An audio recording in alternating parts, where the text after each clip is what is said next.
Так, запись басталды. Кеттік оқушылар, мына есепті талдаудан бастай берейік. Міне. Бұл банк бір аккаунт туралы есеп екен. Онда $5400 бар екен, яғни бүгін. Сосын, ол не деп тұр мына жерде? Annually at a rate of 7%. Ол не деген сөз? Осы қызылмен сызылған.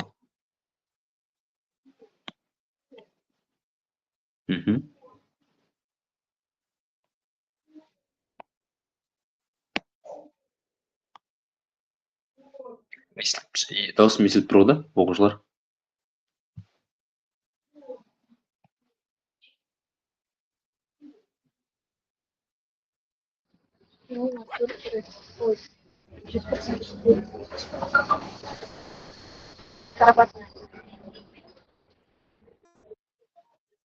Дауысым естіліп тұр ма барлығына?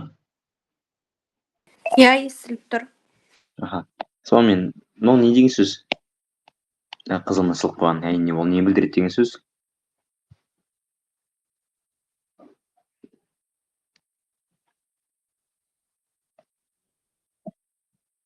Так, қарайық. Бізде мына $5400 изначально болған. Дұрыс, иә. Дәл солай. Микрофонды қосып айта берсеңдер де болады.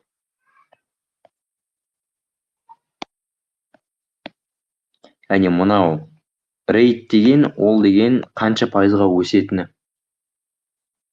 Рейт деген қанша пайызға өсетіні. Яғни мына жерде annually деп тұр.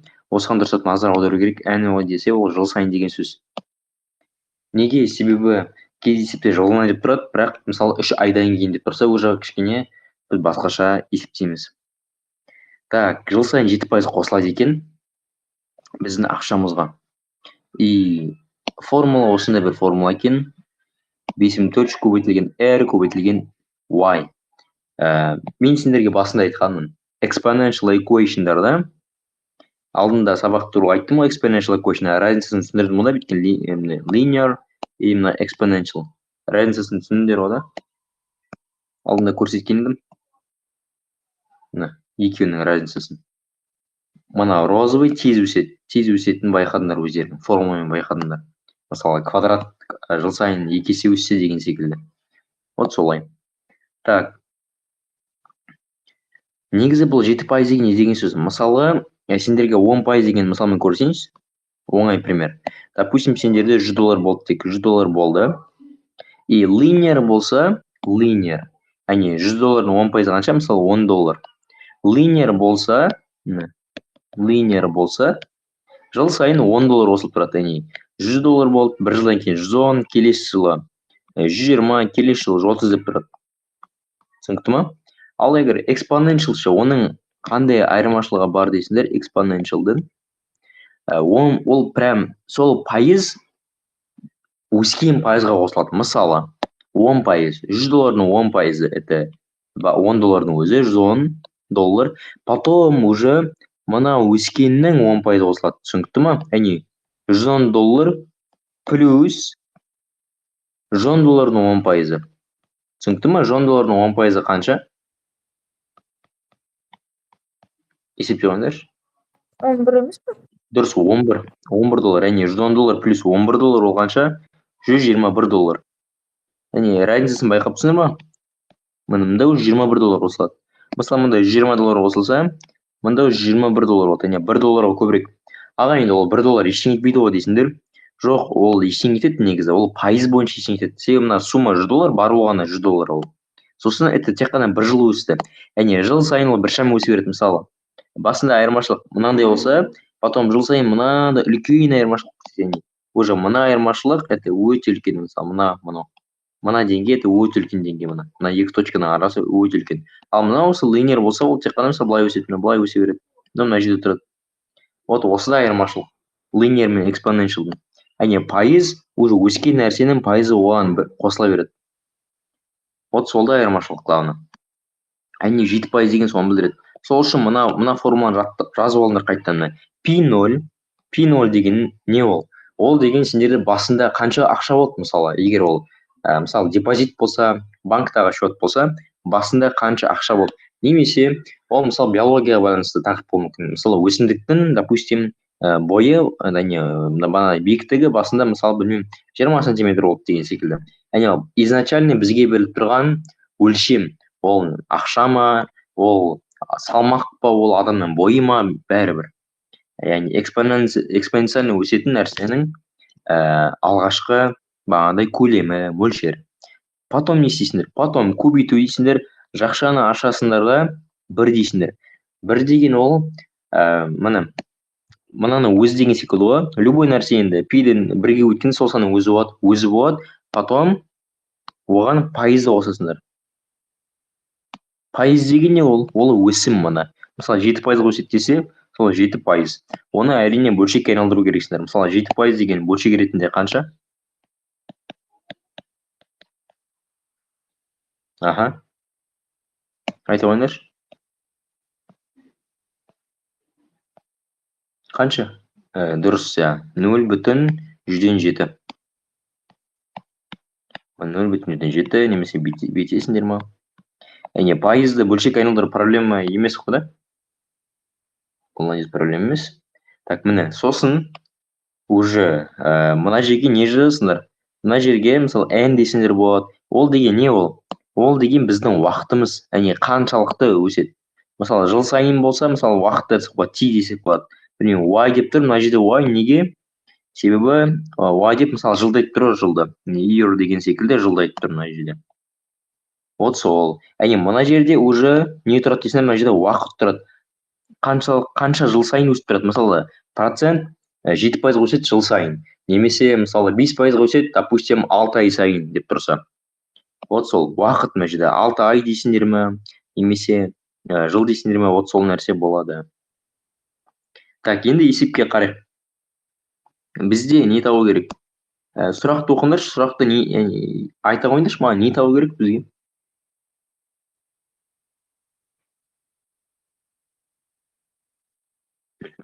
Міне.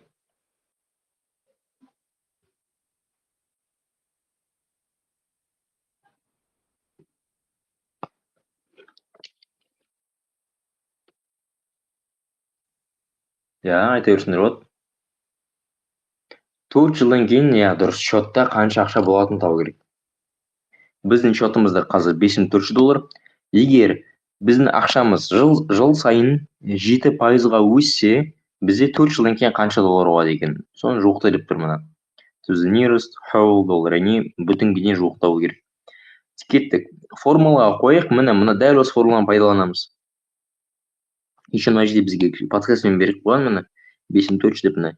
P0 дегенде изначально біздің неміз ақшамыз, ол деген 5400 көбейту 1 дейсіңдер, плюс пайыз 7%, оны бөлшекке айналдырамыз, 100-7. И 4 жыл деп тұрса, значит, мына жерге 4 дейміз. Так, болды, дәл осыны калькуляторға саласыңдар. 5400 көбейту 1/100-ның 4% деп калькуляторға саласыңдар. Мына 4 дәреже тек қана мынаған әсер етеді, жақшаның ішіне әсер етеді, болды. Так, осыны қойғанда бізде шығу керек жауап 7078. шамамен дұрыс, 7078 деген жауап шығу керек. Есеп особо қиын емес, просто мына формуланы білу керек, и все, бар болғаны осылай шығады екен.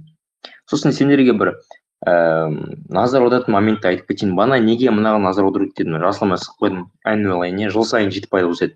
Егер сұрақ бізде мысалы мындай болса, жарты жылдан кейін деп тұрса, how much money will be in the account, допустим, білмеймін, жарты жылдан кейін, half years, немесе 6 months деп тұрады, допустим, 6 ай деп тұрса, мысалы, уже не дейсіңдер, мына дәреже қалай болады? Айта қойыңдаршы, егер 6 ай болса, мысалы. Дәреже қалай болады? Қалай ойлайсыңдар? Дәл осы есеп просто 6 айдық ақшаны сұрайды. 0,5 дәреже болады. Дұрыс. Мына жерге 6 деп жазбаймыз уже. Неге? 6 дейсіңдер, 6 жыл болып кетеді. Ал 6 ай деген ол 1 жылдан қандай бөлігі? Ол деген 2-ден 1 жыл. дұрыс, жартысы немесе 0,5 жыл дейсіңдер болады. Сол үшін мына жерге сендер мысалы сондай кезде 0,5 деген уже пайыз қоямыз. Мына жерге 0,5 деп, немесе 2-ден 1 дейсіңдер ма? Вот, түсінікті ғой да? Сондықтан өте мұқият оқимыз есепті. Яғни бағанағыдай уақыттары әртүрлі тұрса, мысалы, процент жыл сайын өседі, бірақ сендерге мысалы, білмеймін, 3 айдан кейінгіні тапты тұрса, сол 3 ай 1 жылда қалай сипатталады соны айтасыңдар. Мысалы, 3 ай деген это 12-ден 3 жыл дейсіңдер. Яғни осыны уже дәреже аламыз. Яғни 12-ден 3 немесе 4-тен 1 деп 4-тен 1 дей салса болады. Жоқ, процент азаймайды, тек қана уақытты азайтасыңдар. Процентке тимейміз. Процент тұра берсін. 7% тұра береді, тек қана мына дәрежені азайтамыз. Вот солай. Яғни процент жыл сайын тұрса, онда барлығын біздің мақсат жылға келтіру. Мысалы, 3 ай ма, 3 ай деген қанша жыл? Конечно, это 1 жылдан аз, яғни бөлшек ретінде болады. 12-ден 3. Қысқартқанда 4-тен 1 деген секілді. Так, все. Кеттік, келесі есепке көшейік. Қайда кетті ол? Мен мына сендерге айтқам, vertex туралы есепте подсказка бергенім еще. Соны талдайтын боламыз қазір.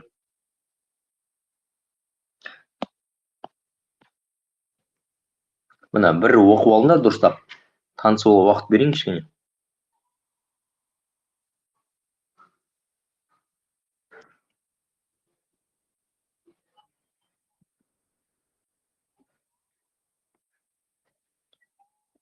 Так, оқып алған шығарсыңдар. Енді кеттік. Парабола беріп тұр екен. Кеттік, сызайық. Сұрақ қойыңызшы, біздің параболамыз қалай тұрады? Былай тұра ма? Айта қойыңдаршы, пожалуйста, бұл өте маңызды. Кім мұқият оқып, сол айтыңдаршы, параболамыз осылай қарап тұра ма? Яғни мен сұрағым, жоғары қарап тұра ма парабола? Жоқ. Қайда қарап тұрады параболамыз? Төменге. Онда қайда қарап? Дұрыс, төменге. Неге төмен қарап тұрады, айта қойшы, Динар? Минус болған жағдайда төменге қарамаймын. -3 тұр ғой. -3-те 8. Оның на самом деле қатысы жоқ. -3-те, қатысы жоқ деген қалай айтайын үшін? -3, мысалы, былай, и 8 деген мына жақта, иә. Ол мүмкін былай тұратын шығар. Неге былай тұрмайды? Мысалы. -3-тен де өту керек қой. Так, айтып кетейін. Неге екен айтайын? Неге төмен қарап тұратын айтайын? Себебі парабола несі деп тұр мынау? Максимум деп тұр, максимум. Параболаның максимумы қай кезде болады? Ол тек қана төмен қарап тұрса да, міне максимумы. Түсінікті ма? Жоғарыға қараса максимум болмайды ол. Жоғарыға қараса минимум болады. Мысалы, қараңдаршы, егер параболамыз, допустим, ойлаңдаршы өздерің. Жоғары қарап тұрса, мына точкасы не деп айтамыз? Ол минимум. Дұрыс па? Ол максимум болмайды. Это нелогично. Максимум мына жақтан деп айтылмайсыңдар, потому что парабола шексіз кете береді лайны. Оның шегі жоқ мынандай. Максимум жоқ, оның тек минимум бар. Көріп тұрсыңдар ғой? Парабола жоғары қараса, оның несі жоқ, максимум жоқ, тек қана минимум болады. Мына жерде бізде максимум бар екен, көріп тұрмыз, максимум прям координатасы бар екен міне. -3-те, міне -3 и 8 деген қай жақта? 1, 2, 3, мысалы 8 дегенді прям соссақ болады.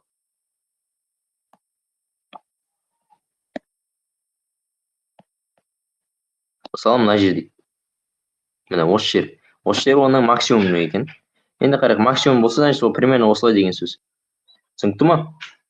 Максимум дегесін, ол нәрсе прям біздің дәл ортамыздан келу керек, яғни параболаның дәл ортасынан келу керек былай. Түсінікті ма? Оқушылар, осы координатым, даже қызым берген қойды. Қалай аталады? Мен айттым ғой, ағылшынша қалай аталатын еді? Дәл осы. Максимум либо минимум ортасы, центрі. Ау?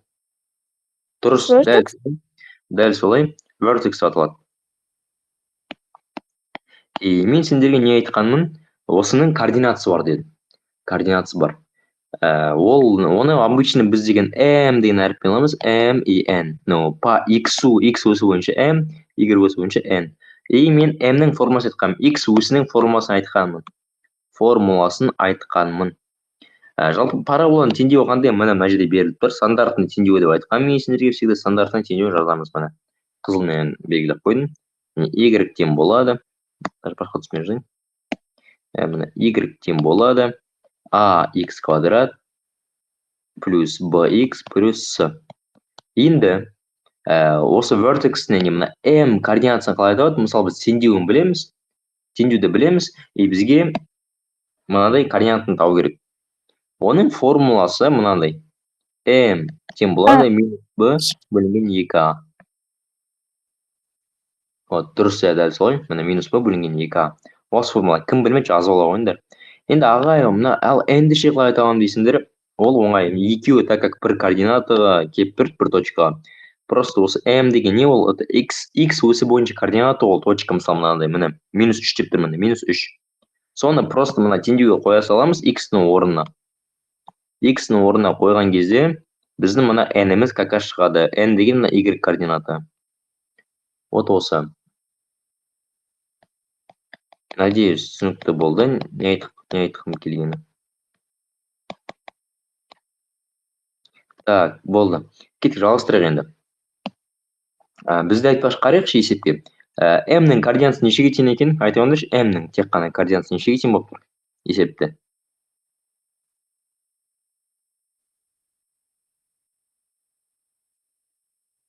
Минус 3-ке тең. M-нің координатасы есепте беріліп тұр, минус 3 деп тұр уже. Минус 3-те 8 деп тұр. M-дегі минус 3. Енді қарайық. Осыдан не істеуге болады? Біз не істей аламыз? Осыдан біз сипаттай аламыз. Нені сипаттаймыз? Не?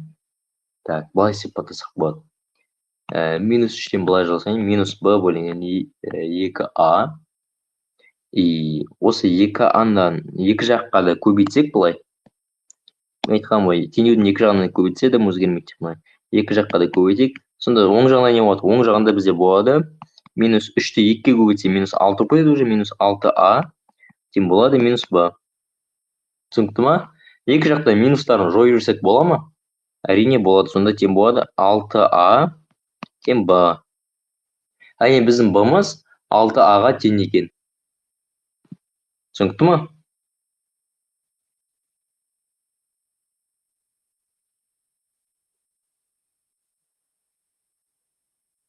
Оқушылар.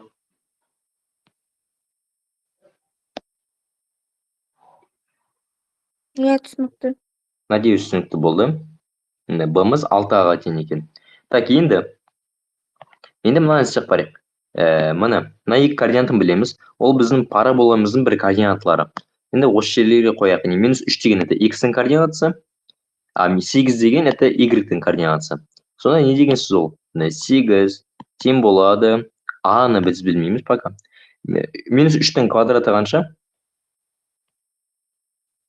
9 плюс 9. Дұрыс. 9 дейік.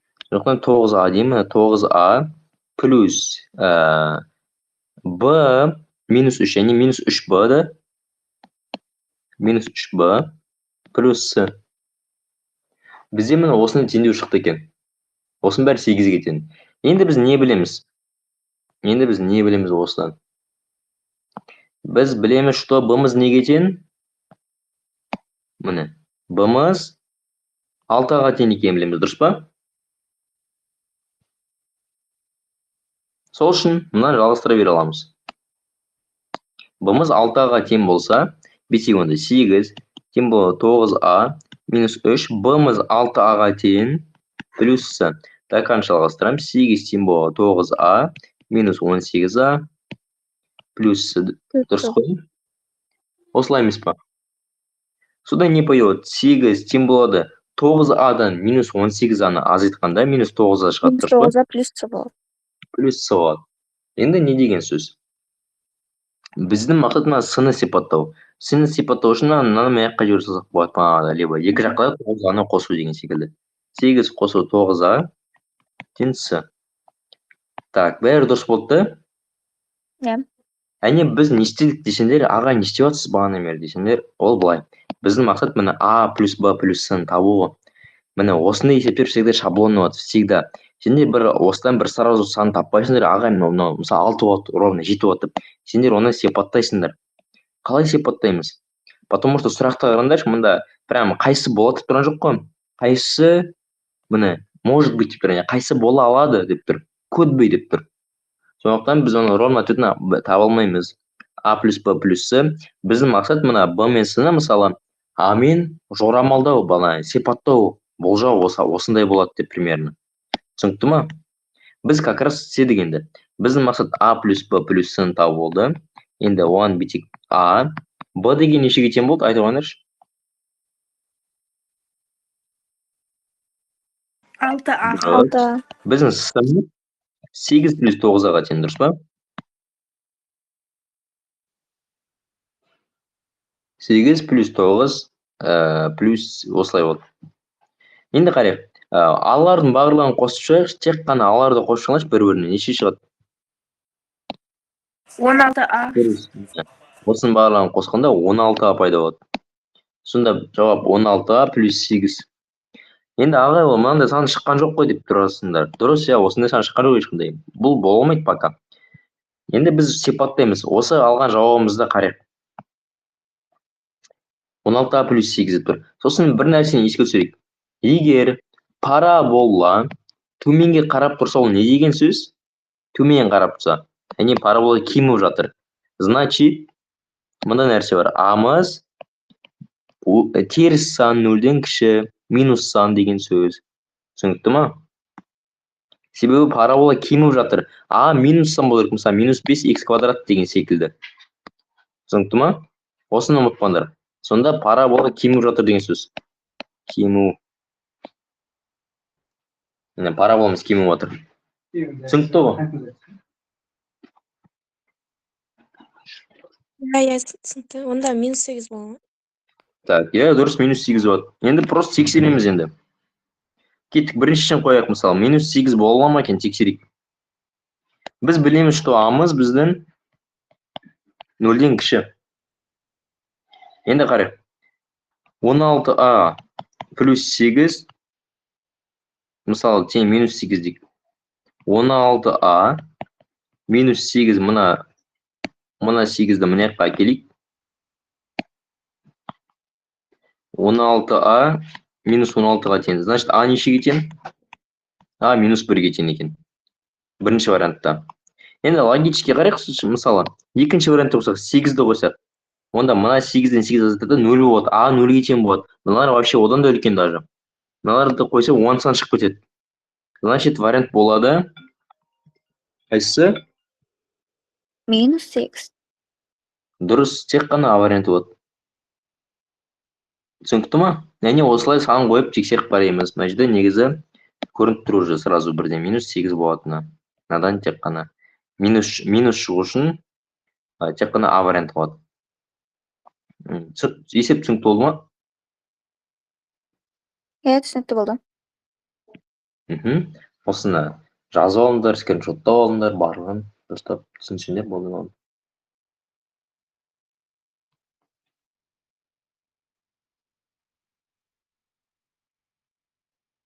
Так, қазір записьтің осы бөлігін тоқтатайын. Бұны отдельно жүктеп қоямын. Бөлек.